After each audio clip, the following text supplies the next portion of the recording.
Hello friends, data structure के concepts को implement करने की सीरीज में हम लोग देख रहे हैं रिकर्शन से रिलेटेड प्रोग्राम्स। और आज हम देखने वाले हैं एक रिकर्सिव फंक्शन जिसमें हम डेसिमल नंबर का बाइनरी इक्विवेलेंट प्रिंट करवाएंगे। यानी हमारे पास एक डेसिमल नंबर सिस्टम में एक नंबर होगा, उसका बाइनरी कन्वर्जन करके हमें प्रिंट करवाना है। तो ये सब कुछ एक रिकर्सिव फंक्शन के द्वारा करवाना है। तो पहले तो हम समझते हैं कि हम करने क्या वाले हैं। जैसे 25 एक नंबर है जो कि डेसिमल नंबर है, यानी जिसकी बेस क्या है 10। तो मैं इसको कन्वर्ट करता हूं पहले तो बेस 2 में। तो बेस 2 में जब मैं कन्वर्ट करूंगा तो क्या होगा इसका बाइनरी। तो इसका बाइनरी होगा, देखिए बाइनरी करने के लिए एक मेथड तो ये कि आप 2 से डिवाइड करके देख सकते हैं, और दूसरा मेथड जो मैं यूज़ करता हूँ वो है 2 की पावर्स को कंसिडर करना। इसमें 2 की हाईएस्ट पावर क्या रहेगी, तो 2 पावर 4 रहेगी, यानी 16 रहेगा। तो 16 और 8 हो जाता है 24। 24 के बाद 4 नहीं चाहिए, 2 नहीं चाहिए, 1 चाहिए। तो ये कितना हो गया, ये हो गया 25। ओके, तो ये मैंने 25 का बाइनरी करा है। तो मैं चाहता हूँ कि अगर 25 मुझे नंबर मिले तो मैं उसका आउटपुट इस तरीके से 11001 प्रिंट करा दूँ। अब इसके लिए मुझे रिकर्सिव मेथड बनाना है। तो मैं क्या करता हूँ, रिकर्सिव फॉर्मूला जब भी डिज़ाइन करना है, रिकर्सिव फंक्शन जब भी बनाना है, तो मैं 3 स्टेप में अपना काम करता हूँ। पहली स्टेप क्या होती है, पहली स्टेप ये है कि जो फंक्शन आप बनाने वाले हैं उस फंक्शन को आप सपोज कर लीजिए कि बन चुका है। जैसे मैं नाम रखता हूँ डेसिमल टू बाइनरी, ठीक है। ये D2B डेसिमल टू बाइनरी एक फंक्शन मैंने सपोज कर लिया है, और उसमें मैं जो भी नंबर पास करूँगा उसका ये बाइनरी मुझे दे देगा। मतलब अगर मैं इसमें 25 पास करूँगा तो ये 11001 दे देगा। मैं कोई और नंबर पास करूँगा तो उसका बाइनरी दे देगा। मैंने सपोज कर लिया कि ये फंक्शन बना हुआ है। देखिए रिकर्शन में क्या होता है, जो फंक्शन हम बना रहे हैं वो खुद को ही कॉल करता है प्रॉब्लम को सॉल्व करने के लिए। तो जब वो खुद को कॉल करेगा, यानी हम किसी फंक्शन को कॉल करेंगे, तो हम ऐसा एज्यूम करेंगे ना कि ये फंक्शन बना हुआ है, तभी तो हम कॉल कर रहे हैं। अब क्योंकि रिकर्शन हो रहा है, ये फंक्शन खुद को कॉल कर रहा है, तो हमें सपोज करना होगा कि ये फंक्शन बना हुआ है। इसलिए मैंने स्टेप 1 में ही सपोज कर लिया है कि ये फंक्शन बन चुका है, जबकि मैं इसी को बनाने वाला हूँ। सेकेंड स्टेप में हम इसका रिकर्सिव केस बनाने की कोशिश करते हैं, यानी वो क्या सिचुएशन होगी। तो जब मैं रिकर्शन करता हूँ तो मैं इसको रिपीटेडली कॉल करता हूँ। तो जब मैं कॉल करूँगा तो मैं n थोड़ी पास करूँगा, मैं इसके एक सिंपलर वर्जन के लिए इसको कॉल करूँगा। रिकर्शन का एक रूल ये भी है कि जब हम रिकर्सिव स्टाइल में फंक्शन को कॉल करते हैं तो ओरिजिनल प्रॉब्लम का सिंपलर वर्जन यानी रिड्यूस्ड कॉम्प्लेक्स वर्जन हम लोग सॉल्व करते हैं। यानी फिर से जब मैं इस फंक्शन को कॉल करूं तो n ना पास करूं, n से कोई छोटी वैल्यू इसमें पास करूं, ताकि प्रॉब्लम उतनी कॉम्प्लेक्स ना रह जाए। तो मैंने फिर से कॉल किया डेसिमल टू बाइनरी को, लेकिन इस बार पास करूंगा n/2। n/2 क्यों? क्योंकि हम जानते हैं कि 25 का अगर मुझे करना है बाइनरी तो मैं करता हूं 2 से डिवाइड। 2 से डिवाइड करने पर 12 आएगा और रिमाइंडर बचेगा 1। फिर मैं 2 से डिवाइड करूंगा, 6 आएगा, रिमाइंडर बचेगा 0। फिर मैं 2 से डिवाइड करूंगा, रिमाइंडर बचेगा 0। फिर मैं 2 से डिवाइड करूंगा, 2 1 ज़ा 2 और रिमाइंडर बचेगा 1, और ये लास्ट वाले 1 को एज इट इज लिख दूंगा। तो अब आप इसको नीचे से ऊपर की तरफ पढ़ेंगे तो ये 25 का बाइनरी इक्विवेलेंट है। Got it? तो जो सबसे पहले रिजल्ट आया है वो सबसे आखिरी में प्रिंट होना चाहिए। वो शुरू में प्रिंट नहीं होना चाहिए, वो आखिरी में प्रिंट होना चाहिए। तो मैं क्या करता हूँ, स्टेप नंबर 2 में प्रिंट करवा देता हूँ। क्या प्रिंट करवा देता हूँ? मैं प्रिंट करवा देता हूँ जो भी रिमाइंडर आता है, यानी n को, n कितना है 25। 25 को अगर मैं मॉड्यूलस करूँ 2 से तो क्या आएगा बताइए?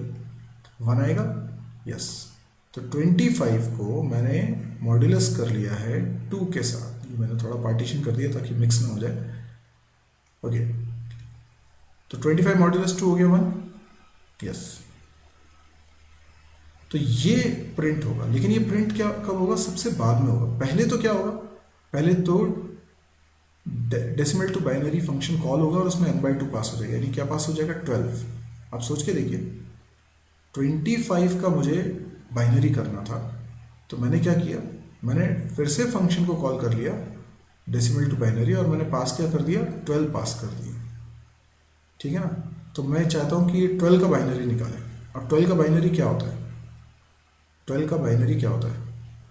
देखिए, मैं आपसे ये कहना चाह रहा हूँ कि हमने सपोज किया हुआ है कि डेसिमल टू बाइनरी एक फंक्शन है जिसमें n पास करता हूँ तो ये n का बाइनरी दे देता है।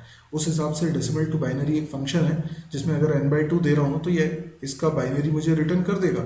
अब n की वैल्यू अगर 25 है तो n/2 12 हो गया, क्योंकि दो इंटीजर के बीच में ऑपरेशन होता है तो हमेशा रिजल्ट इंटीजर आता है। तो 25/2 12.5 नहीं आएगा, 12 आएगा। अब ये जो 12 का बाइनरी होगा वो कितना होता है? 1100। तो ये प्रिंट कर देगा 1100, ठीक है? आप इसकी टेंशन मत लीजिए, ये प्रिंट कर देगा 1100 और उसके बाद आपका प्रिंट एफ चलेगा और वो क्या प्रिंट कर देगा? वो प्रिंट कर देगा 1। कितना बढ़िया है ना? यानी इसके चलने से 1100 प्रिंट हो जाएगा, आप टेंशन मत लीजिए, ये हो जाएगा। और उसके बाद आप जो प्रिंट एफ लिख रहे हैं वो सिर्फ लास्ट वाला 1 प्रिंट करेगा, तो ये बन जाएगा 11001, राइट? तो इस तरीके से हम लोग फंक्शन बनाएंगे। अच्छा, ये तो स्टेप नंबर 2 मैंने करी है। स्टेप नंबर 3 भी मुझे करनी है। स्टेप नंबर 3 क्या है?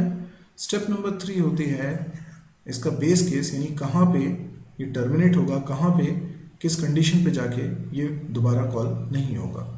तो वो कंडीशन क्या हो सकती है? वो कंडीशन ये हो सकती है कि जब तक ये जो 25 है ये कम होते होते n की वैल्यू देखिए कम होती जा रही है, n फिर n/2 मैं इसको हाफ करता जा रहा हूँ, तो एक समय ऐसा होगा कि 1 आ जाएगा।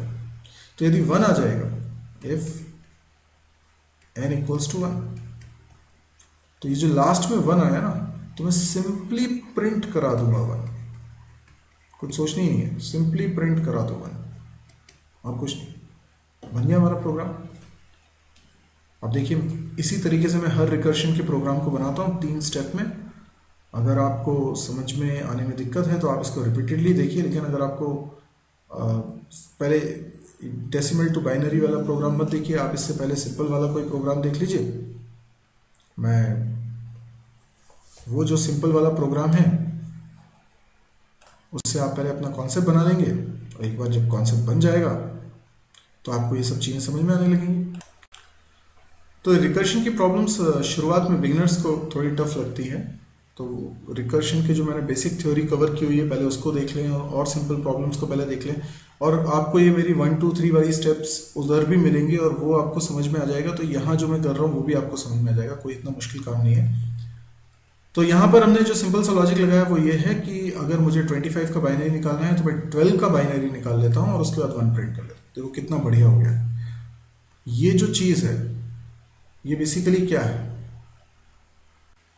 ये 12 का बाइनरी ही तो है, इतना पोर्शन, और 1 अलग से प्रिंट करा दिया, ठीक है? चलिए इसको एक दूसरे एग्जांपल से भी समझाता हूँ, फिर मैं कोडिंग करता हूँ ताकि आपको और कोई दिक्कत आ रही होगी तो नहीं आएगी। पर आप क्या याद रखिएगा? आप याद रखिएगा स्टेप नंबर 2 और स्टेप नंबर 3, मैं यहाँ से इसको हटाने वाला हूँ।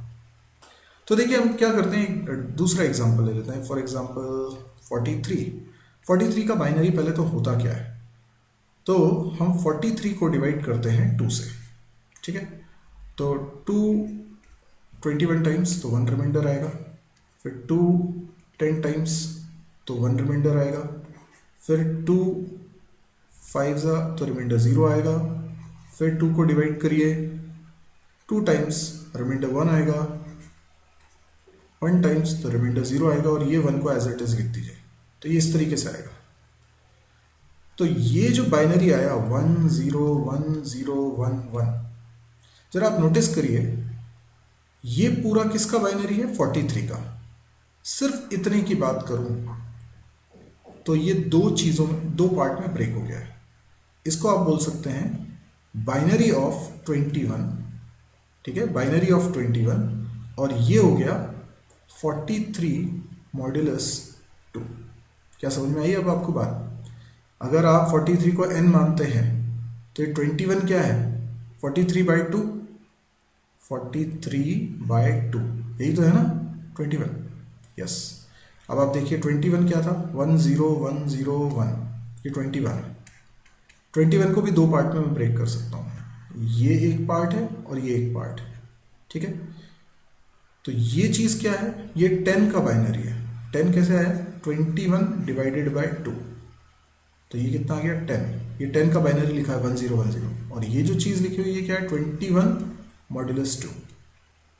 तो अब आपको समझ में आया लॉजिक कैसे बना था।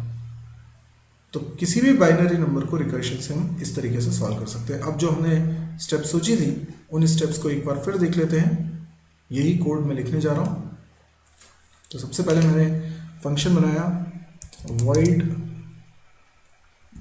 डेसिमल टू बाइनरी, ठीक है, और इसमें एक वेरिएबल ले लेता हूँ n। इसके अंदर यदि n की वैल्यू 1 हो जाती है तो सिंपली प्रिंट करा देता हूँ 1।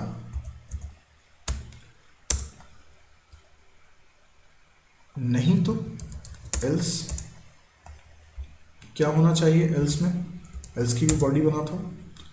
इसमें पहले तो मैं कॉल कर लेता हूँ डेसिमल टू बाइनरी को,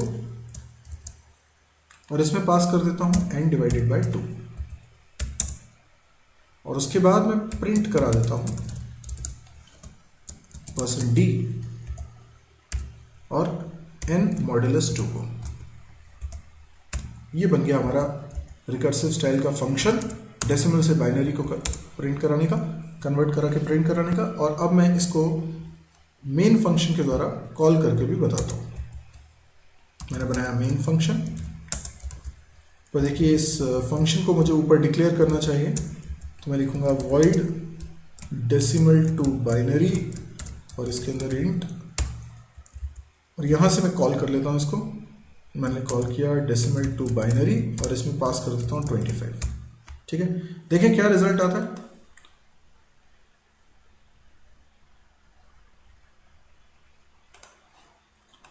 आप देख सकते हैं रिजल्ट हमारे हिसाब से आ रहा है 11001, बिल्कुल सही है। और हमने एक और एग्जांपल अभी करके देखा था जिसमें हमने 43 का बाइनरी किया था 101011, है ना।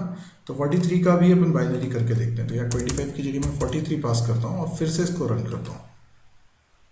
तो आप देख सकते हैं यहाँ पे आउटपुट क्या आ रहा है 101011, बिल्कुल यही हम एक्सपेक्ट कर रहे थे। 43 का बाइनरी यही होता है 101011। आई होप आपको ये लॉजिक समझ में आया होगा। अगर पसंद आया है तो आप इस वीडियो को लाइक कर सकते हैं। यदि आपको लगता है इस तरह के और वीडियोस देखने में आप इंटरेस्टेड हैं तो आप इस चैनल को भी सब्सक्राइब करिए। यहाँ पे ना केवल हम प्रोग्राम के सॉल्यूशंस बना रहे हैं बल्कि सॉल्यूशन बनाने की अप्रोच को भी सीख रहे हैं।